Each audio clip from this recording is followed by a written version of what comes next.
At the time of his alleged abduction, Antonio Villas-Boas was a 23-year-old Brazilian farmer who was working at night to avoid the hot temperatures of the day.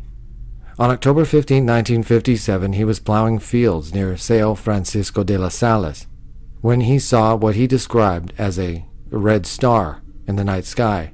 According to his story, this star approached his position, growing in size until it became recognizable as a roughly circular or egg-shaped aerial craft with a red light at its front and a rotating cupola on top.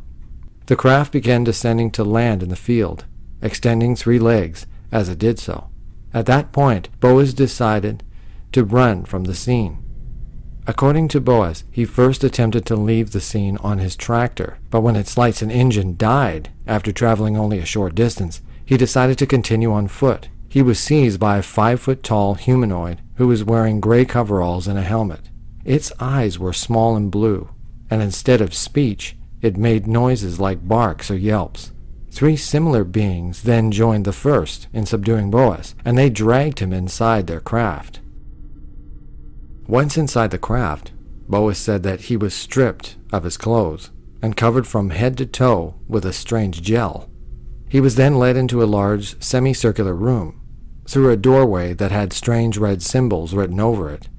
Boas claimed that he was able to memorize these symbols and later reproduce them for investigators. In this room, the beings took samples of Boas's blood from his chin. After this, he was then taken to a third room and left alone for around half an hour. During this time, some kind of gas was pumped into the room, which made Boas become violently ill. Shortly after this, Boas claimed that he was joined in the room by another humanoid. This one, however, was female, very attractive and naked.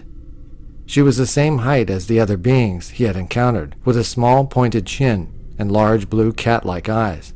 The hair on her head was long and white, somewhat like platinum blonde, but her underarm and pubic hair were bright red. Boas said he was strongly attracted to the woman, and the two had sexual intercourse.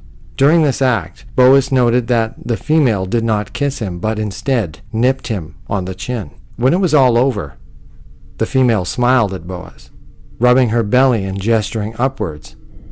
Boas took this to mean that she was going to raise their child in space. The female seemed relieved that their task was over, and Boas himself said that he felt angered by the situation because he felt as though he had been little more than a good stallion for the humanoids. Boas was able to recall every detail of his purported experience without the need for hypnotic regression. Further, his experience occurred in 1957, which was still several years before the famous Hill abduction, which made the concept of alien abduction famous and opened the door to many other reports of similar experiences. Researcher Peter Rogerson, however, doubts the veracity of Boas's story. He notes that several months before Boas first related his claims, a similar story was printed in a November 1957 issue of the periodical O Cruzeiro, and suggests that Boas borrowed details of this earlier account, along with elements of the contactee stories of George Adamski. One reason why the story gained credibility was the prejudiced assumption that any farmer in Brazilian interior had to be an illiterate peasant who couldn't make this up. As Eddie Bullard pointed out to me, the fact that Villas-Boas family possessed a tractor put them well above the peasant class. We now know that AVB was a determinedly upward mobile young man, studying a correspondence course and eventually becoming a lawyer, at which news of the ufologists who had considered him too much of the rural simpleton to have made the story up now argued that he was too respectable and Borgias to have done so. So was this a real encounter or a wildly fabricated fantasy? There is also the possibility of sleep paralysis and night terrors, but the fact that Villas-Boas was awake, working and fully aware of his surroundings, makes it seem unlikely that any type of night terror could be the case, and did not wake up from the sleep or find himself having loss of time, contrary to other abduction cases where people experience loss of time and disorientation.